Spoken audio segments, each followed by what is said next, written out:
पुरी का जगन्नाथ मंदिर ये सिर्फ आस्था का एक बड़ा केंद्र ही नहीं बल्कि एक ऐसी जगह है जो रहस्यों से भरी हुई है।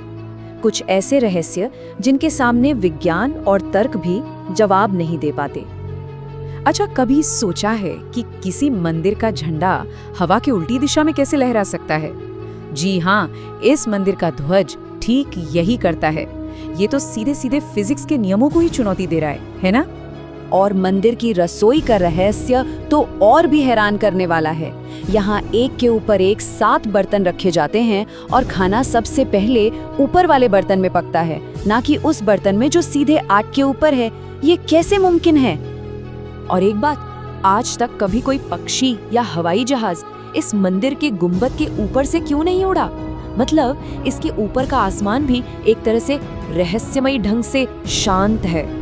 तो ये जो घटनाएं हैं ये सिर्फ किस्से कहानियां नहीं हैं। ये हमारी दुनिया की समझ को, हमारे लॉजिक को सीधी चुनौती देती हैं। तो चलिए इन्हीं रहस्यों की दुनिया में थोड़ा और गहरे उतरते हैं। यहाँ तो रोज ही चमत्कार होते हैं। मंदिर के ऊपर लगा सुदर्शन चक्र, जिसे किसी भी कोने से देखो वो हमेशा सामने ही नजर आता है। रोज बदला जाने वाला वो ध्वज, जिसे अगर एक दिन भी ना बदला जाए तो कहते हैं मंदिर 18 सालों के लिए बंद हो जाएगा। यहाँ की रसोई, जहाँ लाखों लोगों के लिए खाना बनता है पर अन्न का एक दाना भी बर्बाद नहीं होता। और तो और मुख्य गुंबद की परछाई दिन के किसी भी समय जमीन पर बनती ही नहीं है। यहाँ तक कि एक सीढ़ी है जिसे यमशिला कहते हैं, उस पर पैर रखना मना है। लेकिन ये सब तो बस बाहरी रहस्य हैं। सबसे बड़ा और शायद सबसे खतरनाक राज तो मंदिर के अंदर गर्भगृह में छिपा है। और ये राज जुड़ा है भगवान श्री कृष्ण के हृदय से। इसे कहते हैं ब्रह्म पदार्थ। और ये है क्या?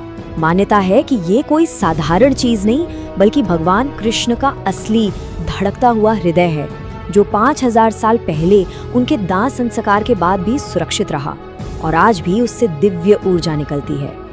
हर 12 साल में एक बहुत ही गुप्त रिचुअल होता है जिसे नव कलेवर कहते हैं। सोच कर देखिए, इस दौरान पूरी शहर की बिजली काट दी जाती है। अंधेरा। मुख्य पुजारी की आंखों पर पट्टी बांध दी जाती है। हाथों में मोटे दस्ताने होते हैं। सीआरपीएफ मंदिर को घेर लेती है और पुजारी सिर्फ छूकर, महसूस करके इस ब्रह्म पदार्थ को पुरानी मूर्ति से निकालकर नई मूर्ति में रख देते हैं। ऐसा कहा जाता है कि जिसने भी इसे देखने की जुर्रत की, या तो उसकी तुरंत मौत हो गई या फिर वो हमेशा के लिए पागल हो गया। तो सवाल उठता है कि ये ब्रह्म पदार्थ आखिर है क्या? देखिए, आस्था तो यही कहती है कि ये श्री कृष्ण का जीवित हृदय है, लेकिन कुछ मॉडर्न थ्योरीज ये अनुमान लगाती हैं कि ये शायद कोई बहुत पुराना बेहद शक्तिशाली डिवाइस हो सकता है, किसी आर्क रिएक्टर की तरह, जिससे जबरदस्त इलेक्ट्रोमैग्नेटिक एनर्जी निकलती है। तो अब जब इस रहस्य की बात हो ही रही है तो चलिए थोड़ा पीछे चलते हैं इतिहास में। देखते हैं कि ये पवित्र चीज और ये अनोखी मूर्तियां, ये सब शुरू कहाँ से हुआ। कहानी शुरू होती है लगभग 5000 साल पहले, जब श्री कृष्ण के दाह संस्कार के दौरान उनका हृदय आग से अछूता रह गया। सालों बाद ये एक आदिवासी मुखिया विश्ववसु को मिला। फिर सदियों बाद राजा इंद्रद्युम्न ने इसे खोजा। तब देवताओं के शिल्पी विश्वकर्मा खुद मूर्तियां बनाने आए ताकि इस हृदय को उनमें स्थापित किया जा सके। लेकिन एक वादा टूट गया और दरवाजा वक्त से पहले खोल दिया गया, और इसी वजह से भगवान जगन्नाथ की ये मशहूर अधूरी मूर्तियां हमें मिली। मंदिर के रहस्य सिर्फ इसके इतिहास तक ही सीमित नहीं है। इसका जुड़ाव है 500 साल पुराने एक ग्रंथ से, जिसका नाम है भविष्य मालिका। और ये ग्रंथ हैरान करने वाली भविष्यवाणियां करता है। जरा इस ग्रंथ में लिखी एक बात सुनिए। एक बड़ी व्याधि आएगी, लोग घरों में बंद रहेंगे, बाहर नहीं जा पाएंगे।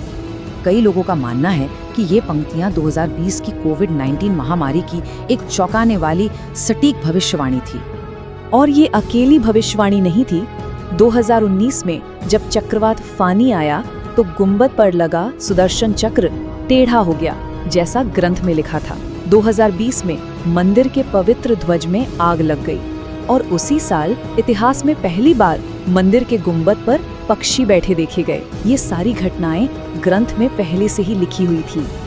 अब मंदिर के इन रहस्यों को इतिहास की कुछ ऐसी घटनाओं से जोड़कर देखते हैं जब इसे बड़े बड़े साम्राज्यों से खतरा था। इतिहास में 2 मौकों पर नजर डालते हैं। 1558 में जब मुगल जनरल काला पहाड़ मंदिर तोड़ने आया तो अचानक मंदिर से एक भयानक तूफान और एक डरावनी रोशनी निकली, जिसे देखकर उसकी पूरी सेना घबराकर भाग गई।